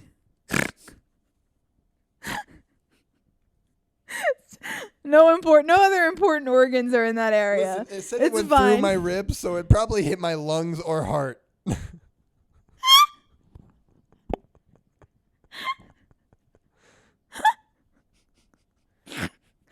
hate it. It's me. Sorry. That looked like it hurt, Nick informed into the phone. Bye. I hope you enjoy my broadcast. You did get the flash drive, didn't you? Felix asked. I couldn't answer. Felix giggled and hung up. This feels like an episode of Psych. In what way? Like every season or so, there was an episode where the same serial killer came back. Yeah, but they caught her each time. But every time, it happened again, there was more playfulness. This seems like the third episode. Oh, yeah. As if but we don't have any of the context. Yeah. Felix asked. I couldn't answer. Felix giggled and hung up. Felix looked at Nick. That was fun. Felix smiled. Why wouldn't you? Bastard. Why would you go back to these two instead of Jen's reaction? This is just a writing note. Why would you not go back to her reaction for this? Because Jen's not a real person. Bastard. Jen's not stupid, unlike you, Nick retorted. Felix punched Nick in the jaw. Nick looked down at the water flowing beneath him. Jen, Claire comforted. He shot him. Felix shot Nick, I reported. None of the lab rats said anything. Just play the drive, please, I retorted. Mark clicked a few buttons, and Nick popped up on the screen. Oh, dear God, Sarah said, leaning her face away from the screen into David's shoulder. Felix came up behind him and pulled his hair so hard it jerked up to see the camera. Is this a live feed? I asked. No. Mark, it's a USB drive. You fucking idiot. Mark clicked a few buttons and looked down from the large screen. No, Mark frowned. This is your engagement present, Jen. I love you so much, but yet you're in love with this piece of trash. No, they're not. Well, you know what? I don't think you can love a dead man, can you? See, all this water is pouring into the warehouse. See your bleeding lover in that chair? Feel your heart breaking? You only have 1 hour until Nick is going to be under the sea, and you'll have to watch. Bye. We know it's less than that because they were talking and he had to have set this USB up first. Bye. Felix laughed. Nothing makes sense. How is there an hour of this left? The water was up to Felix's ankles. As he walked by Nick, he knocked over the chair. Oh, so he knocked over the chair and then pulled him back up. Remember from the call? I do There's remember. some continuity here. Good job, Alexis. Proud of you. Nick helplessly splashed into the water and the screen went black. Okay, I'm officially not sleeping for a week, Sarah squeaked. As if the phone call didn't piss me off enough. He must have seen me take the cell phone. Okay, you heard Looney Tunes. 1 hour, I said. Well, what about Nick? I mean, he's not exactly in condition to swim to safety, especially bound, Claire pointed out. Claire, shut the fuck up. We're going to go kill this guy and save him. Nick's smart. He'll figure something out, I hoped. Of course, I was right. Back at the warehouse, Nick struggled to get out of the chair. As he was submerged in the icy waves of water every time he shifted to get out of the chair, he tried to think of how to get out of this. The shards of the cable tie burrowed into his wrists, but the other end was useful enough to cut through the rope. So he zip-tied and tied up with a rope. Good. Extra safe. Well, he did escape rather easily the first time. Is he still zip-tied? He's zip-tied, yes. Again? Yes. Like after he escaped? Yep. When was that stated? I think it was just implied. He was finally free. He did it again. Haha, rope zip ties doesn't matter. I'm Houdini, motherfucker. He was finally free and tried to swim out of the way of the chair. He surfaced and tried to steady himself, but he couldn't swim straight up. Where's Felix in all this? Did he just leave He just the left. container? He's like pretty sure the Nick's gonna drown. It's fine. How did he get out without all the water leaving? It's fine. Oh, I know how. It's fine though. There's a hatch at the top of the container. With a ladder? I think it's stairs. I'm pretty sure there are stairs. Like a fire escape. He built this. I don't know. I have a very specific image in my head that I see very clearly that wouldn't make sense to anybody else. Thank you, because you haven't explained it. I know. So here's how I picture it. Is it clear or is it? It's very clear in my brain. It's not ever written. Is it transparent? Oh no, it's not transparent. Okay, so the walls on the inside are like metal and like that off-white color. Like it's like a shipping container or like a storage container basically, but big. And then on the far wall there are metal stairs that look exactly like a fire escape leading up to a hatch in the ceiling. And on the sides of the container there are ports where all the water is coming in, which will be explained later as to what this container is supposed to be. It's true that you never explained how the water was getting in here. So You the said water that is he coming flipped in, the switch. and there are crates of something in here. There are crates. And I'm not saying something to like keep a spoiler a secret. It's a something because I can't remember what they're crates of, but there are crates in there. You just knew there were crates. There Yeah. wasn't just torture devices and Nick. Yeah, there are crates. He surfaced and tried to steady himself, but he couldn't swim straight up. He dead man floated to the top of the water, which was already at least 10 feet deep. How is he sitting still? He's not. He's floating. He got out of the chair. The chair was floating? No, he was finally, yeah, I guess. You just realized what I meant? Yeah. Here's the other thing, though. How big is this fucking container that there's 10 feet of water in it? Why are you asking me? He pressed his hands against his gaping gut wound, trying to slow the There's bleeding. just blood. There's just bloody water, too. He was freezing cold and staring at the ceiling with brave, glossy, blue-green eyes. Shut. The dull gray and depressing ceiling warped and turned into a small beach. Nick was looking over the horizon of the small area as the sea washed up and down the sand. I stood about 20 feet away in a black t-shirt and jeans, waving in his direction. Are you... Then Felix came up behind me and took me by the throat. I cried out for Nick, but Felix shot me before Nick could save me. Is Jen explaining a hallucination that Nick had? Nick's eyes ripped open, realizing he was still in the warehouse. It was just a dream, more like nightmare. Nick turned his head and saw that the lever Felix had pulled had an opposite switch. How Felix didn't notice that is beyond me. You mean you could just... Not only could you stop the water from coming in, but it could suck the water out. That makes no sense. That makes no sense. Wait until it's described what the function of this container is, Connor. Just wait. No. It gets worse. He used all of his strength to swim to the switch and was successful. He yanked down on the toggle I just want to look at my presents. He yanked down on the toggle and a deafening suction sound came from the floor of the warehouse. Wait, so the escape wasn't part of the hallucination? What escape? The getting out of the ties. Oh, no. It was just the beach. Okay, because I couldn't tell when. Oh, yeah, no. He snaps out of it and he's like, oh, shit, I'm still here. It's only actually about 4 feet of water. No. In 2 minutes flat, the water was continued to drain. You obviously proofread this. Nick took advantage of this and tried to make it over to the steps. Ah, the steps. He finally got over to the stairs. The first mention of these steps. But there was no more water to facilitate him up. He grabbed onto the rail with his good arm and limped up the stairs. He got all the way up to the platform that leads to the second set of stairs. Come on, Nick, there are only 5 more steps. He kept on going, and the pain was worth you it. Say to yourself. He opened up the hatch at the top of the container and grabbed the rung right at the top. He pulled himself out and fell to his knees on the roof of the container. He shivered uncontrollably and could see his breath escaping from his mouth. Get up, Nick. You made it this far. You have to go help Jen. Help her with what? He thought to himself. He was about to get up when someone kicked him back down. Someone. Nick didn't even bother to look up. He knew who the assailant was. Nicky, you'll freeze to death out here, a woman's voice ridiculed.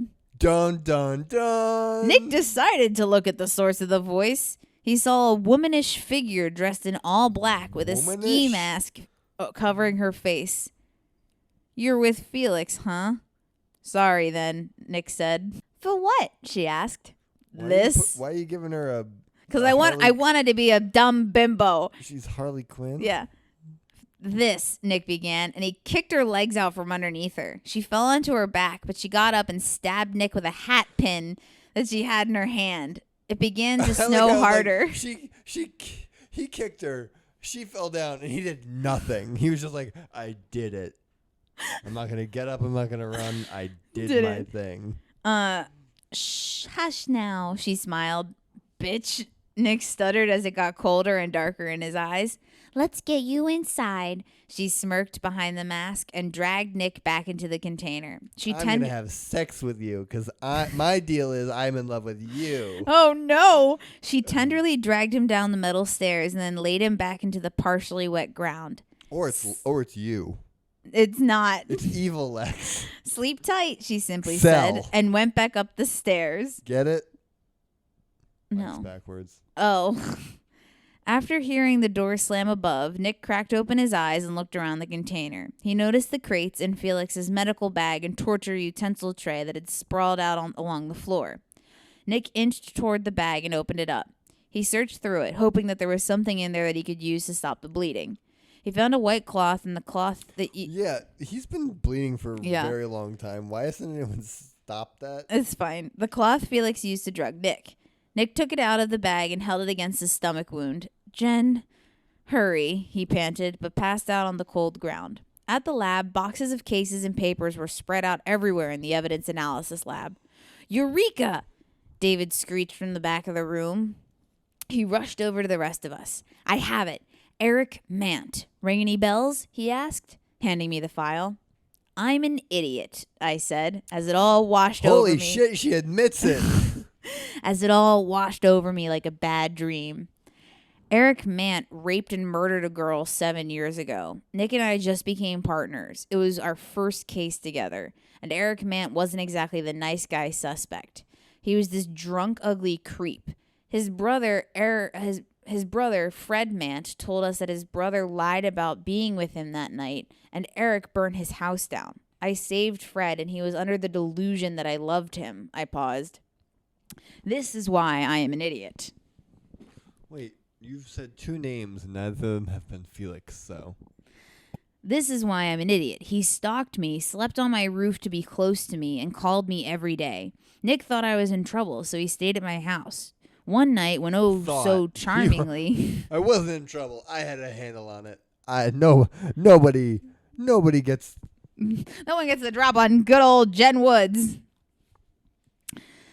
One Even night... if they do sleep on my roof. When so charmingly, Eric came over to kill me, Nick shot him. It was a case you're not supposed to forget, but evidently I did. I remembered. Who the fuck is Felix then? Felix is Fred. He changed his name to Felix. But Nick knew that? Yes. That'll fix it. I'm just gonna keep the I'm gonna keep F Mant, but it's just gonna be a different F. Okay, now time to interpret. Where's Nick? Sarah said. Okay, a Louis restaurant. I don't know.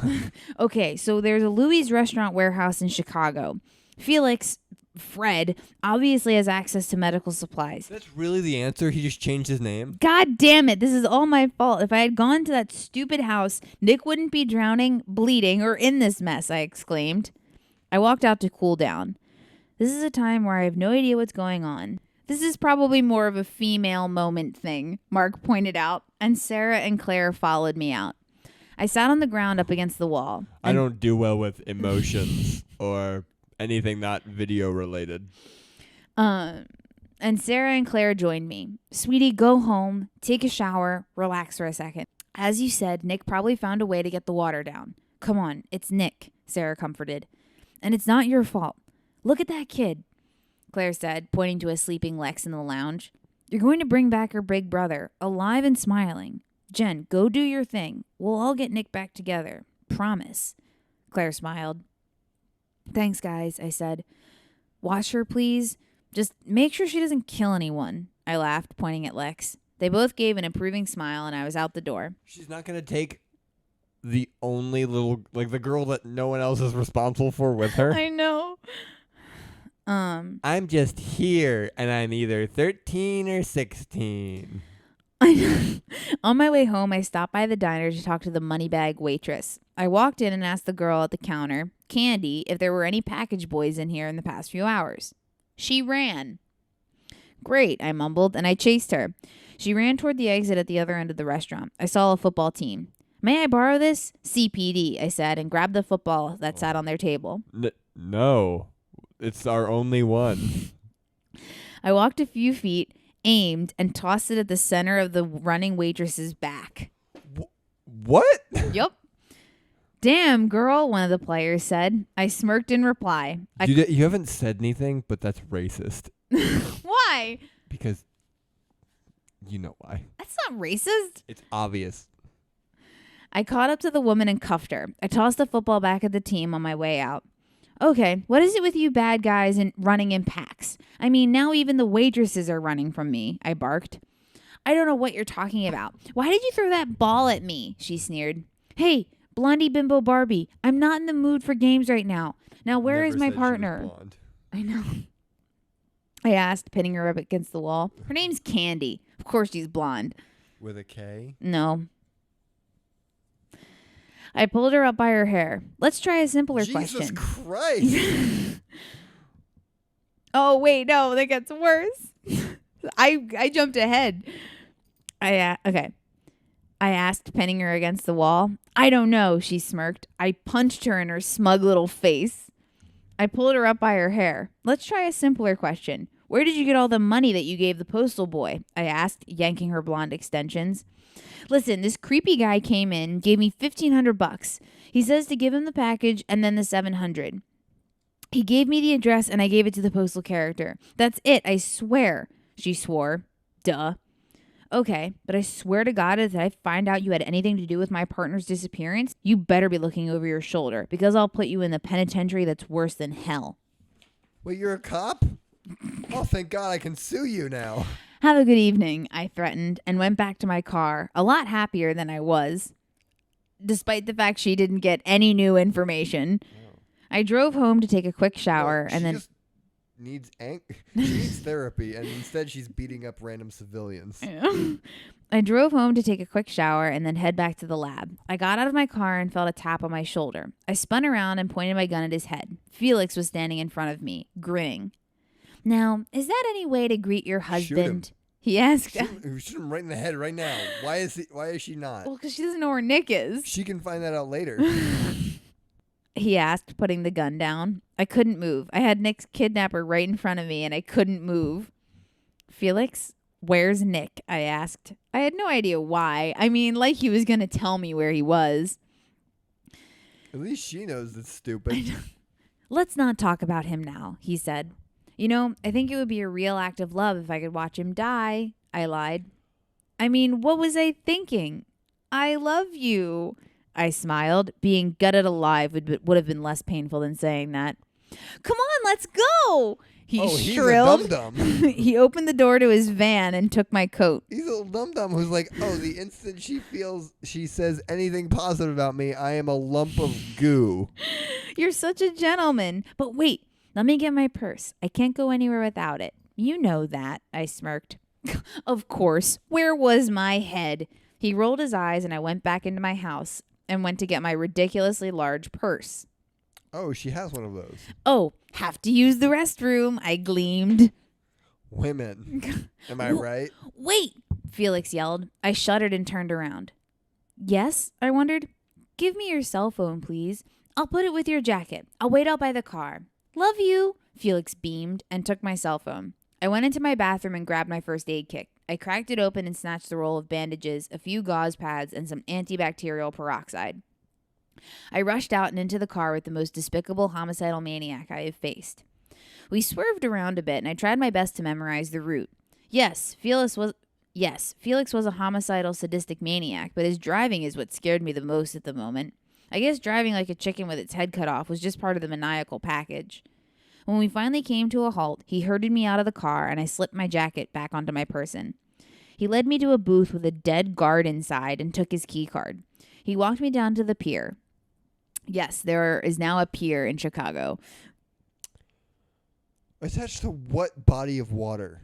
A big one. No, I want you to say which one you think it is. Is it the Atlantic Ocean? The Pacific Ocean? Is it an ocean? I don't know. It's got fish in it. Okay, that could still be... It's really... I don't know if it's actually on one of the Great Lakes. But Chicago is very near a Great Lake. Okay, it's that then. I'm giving you a lifeboat. He walked me down to the side of the pier. It would have been romantic, the sea crashing against the pier side. No, it wouldn't have been. The moonlight on the ocean, the sea air and gulls. But the very fact I was being guided to my dying partner by a homicidal maniac really crushed the moment. We finally reached the container that Nick was being held in. A88574. Hey, this is a container, not a warehouse, I said. How big of a container is it? Oh, is this not actually where he is? No, it is. See, I was giving you the benefit of the doubt that he was tricking her, but now you've just thrown a wrench into everything that makes sense. I know that's silly. My friend lent me this container. He uses it for his pool supply store. Felix giggled. Why is he, like, creepily maniacal but also childish? Because he's in love. Do you think that people who are in love become like children? Yes. Well, he knows how to make a person feel stupid. He guided me up the stairs to the top of the container and opened up the hatch at the top. As we walked down, he noticed that all the water was gone. All that was left was Nick on the ground. Where did all my water go? He exclaimed. Hey! A lady drank it. Hey, it's Catboy! Where have you been? You know, your hired help sucks, Nick laughed. His mockery echoed off the steel walls of the container. I pushed by Felix and rushed down the stairs. On my way, I noticed some blood smeared on a few steps. I wonder That's it? Not all the blood that must be from leaking from him? I wonder who that was from. Nick, I called, and I ran over to him with a bewildered Felix not far behind. I held Nick's head in my lap. Oh, Jen, is that you? Where did Felix go? I told you not to come. Not that I'm not happy to see you or anything, Nick pleaded. Do you think that a person who's missing most of their blood is drunk? Yes. Hey, babe, Hey, what's up? oh my God. Yeah, like we I haven't was seen each other forever. Yeah, like I was going to let you die, I smiled. I kept my purse on the ground. I looked at the 2 gushing bullet holes in my partner's body. He was delirious. He acted like he didn't even know they were there. You lying bitch. To be fair, he didn't know. He didn't act like they were there when he got shot. Yeah. You lying bitch, Felix screamed and yanked me back. He threw me against the wall and pulled the gun that he took from me. Nick moved over to look at me. He turned over onto his bad arm to see me, ignoring the shooting pain. I looked at him, and tears came to my eyes. Felix pointed the gun at my head. I love you, Jen. I bring you gifts. I kill for you, and you still love another? Hey, buddy.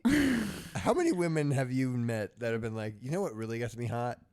When a guy kills for me. You know what's fucking sexy? Murdering a child. Oh. Well, now you'll die with him. We'll just have to give it another shot. We'll just have to give it another chance in hell, won't we? He asked. Yeah, you're totally balanced. Maybe we could get married in an asylum, I jeered. Felix focused the gun. You think you're You think you're the first? No. What does focus the gun mean? Pointed it closer. No, it's got a focus ring like a camera. All right. All right, that's gonna go. It only fire once. Okay. Yeah. You think you're the first hotshot to put a gun to my head? I sneered. Felix grinned and clicked the safety off, and a bullet loaded into the dock. That's not how the safety works. It's also not what it's fucking called. It's called a chamber, Alexis, and you know that. And you know how I know that you know that? Not only because you are me, but because you've said it before. It's like a boat. It's like a boat. Goes into the dock. Nick wasn't going to let his nightmare become a reality. He sprang up, his body about to crumple. He used everything in him to tackle Felix just before he pulled the trigger. Nick wasn't very hard to pin to the ground, and Felix applied extra pressure to Nick's leg and arm. So you don't say it, but somehow Nick tackled Felix, but Felix ended up on top. Yup. Always the hero, Felix smirked. It's really a desirable quality. It's also easier to maintain than insanity, Nick managed. Did both of them forget that Jen was there? Yes. I kicked Felix off of Nick, and Felix got back up and You are so in love with like people spouting long sentences of insults that they immediately forget everything else around them. Like, yeah. I'm gonna take 13 words to insult you instead of just calling you a fucker and then turning around and shooting Jen. Or I'm not gonna wait until you're in handcuffs before I spout out my long-winded thing. Always the hero, desirable quality. I kicked Felix off of Nick, and Felix got back up and took a swing at me. Big mistake in the position he was in. I kicked him in the face with my boot heel. Hearing the bone-grinding shatter of his nose breaking was like the wonderful sound of a crackling fire. I kicked him in the chest. I then pulled him forward and jammed... You kicked him twice in 2 seconds? Yeah. I jammed How do you Okay. I jammed his knee into my... Kicking requires that the momentum and strength come from the leg that is planted. How does she kick him once, plant herself again, and reapply all that strength to the same leg? I don't think it's the same leg. I think she kicks him with her boot heel, and then she kicks him with her other leg. So she spins? Yes. And then she knees him in the face. I do not understand how you thought this would be choreographed in your head. Well, the boot heel broke his nose, then she kicked him in the face, which took him to the ground, and then she grabbed him by the collar and then slammed his face into her knee. I let him go, and I uppercutted him in the jaw. Stay down, I ordered. While Felix was moaning on the ground, I rushed to my... Why not just keep kicking him? You know what? Where did the gun go? Why hasn't someone picked that up? It's still in his hand. He's just like, I'm not going to shoot you, Jen. I love you. I rushed over to my dropped hero's side. His eyes weren't open. Nick? Nick? Nick? I shook him gently. Tears poured down my face. Don't do that, Nick mumbled, referring to my crying. That blood loss just meant drunk. Meant loopy. I smiled and he returned a neat grin. I hugged him and he yelped. You need to get out of here before. He didn't finish the rest. I saw my weapon on the ground and I picked it up. I stood and pointed it at Felix's head. Felix retreated a few steps and I moved forward. Give me an excuse to not blow your teeth through your skull, I glared. You can't kill me. You're not that kind of person, Felix sneered. Oh, Felix, you do not know Jen Woods. Jen Woods has been looking for this excuse the entire goddamn This book. is probably really at the only point in the entire book where no one would actually bat an eye. What happened? Oh, he tried to kill me, so I shot him in the face. Makes sense. Is that all it took? Is that actually You can't kill me. You're not that kind of person, Felix sneered. You're right, but for you, I think I can make an exception. If you love me so much, then you know what then if you love me so much, then you would know that if you love me so much, then you would know that when my partner gets hurt, I change, I sneered. Jen, Nick coughed. He turned his head to me. He's not even worth it, he finished slowly. I looked back at him, which gave Felix the opportunity to take the gun from my possession. I turned back around and Felix hit me in the head with the butt of the gun. I was dazed for just a second and Felix ran. I rubbed my head and saw Nick on the floor. I had two choices. Go help Nick or go after Felix. What's it gonna be, Jen? You can't catch me and save Nicky. His voice boomed, but I didn't know where it was coming from. I threw a Band-Aid at Nick and said, hey, fucking help yourself. I looked around. Felix was nowhere to be found, but unfortunately I found his pretty crazy face. He was back at the lever and pulled it, allowing... What does that mean? Not a clue. He pulled it, allowing gallons of water to spill in. He picked up the sledgehammer next to him. Sure. That's there now. And knocked off the off lever this time around. Bye! Felix smiled and left, locking us in behind him. I looked down at Nick. Hey, Nick, you okay? Can you stand? I asked. Because the water, if it's gallons already. As bluntly as I can put it, probably not well, he joked. I lifted Nick up by his good arm and tried to maneuver him to stand up straight. I looped the bag over my arm before it could get wet. Come on, Nick. I know you're tired, but you have to try to get up, I begged. Nick hesitated, but got up. I was wrong. He was totally worth it. You really should have shot him, Nick complained. Trying to get up. I was trying to be noble, but... That was fucking stupid. Why are you listening to me? All of my blood is gone. He yelped out in pain as he stood. Having a paper spike and a sharpened screwdriver pierce through your leg is going to hurt and limit your mobility some. Plus a bullet to a gut sucks as well. The water had already risen to my ankles. He leaned against me as we walked towards the stairs. This was going to be fun. I meant that facetiously, by the way. Will Jen and Nick get out of the container before they drown? Will Jen just fucking shoot Felix the next time she sees him? And who is this mystery woman? Find out next time on part 2 of Secrets Behind the Secrets, Case 7, Mousetrap. The finale. Do you want to give this a grade so far? How you feeling? Oh, it's P for preposterous. All right, that's fair. Thank you so much again for joining us, and please tune in next week for part 2. And don't forget, you're not good at something until you suck at it first.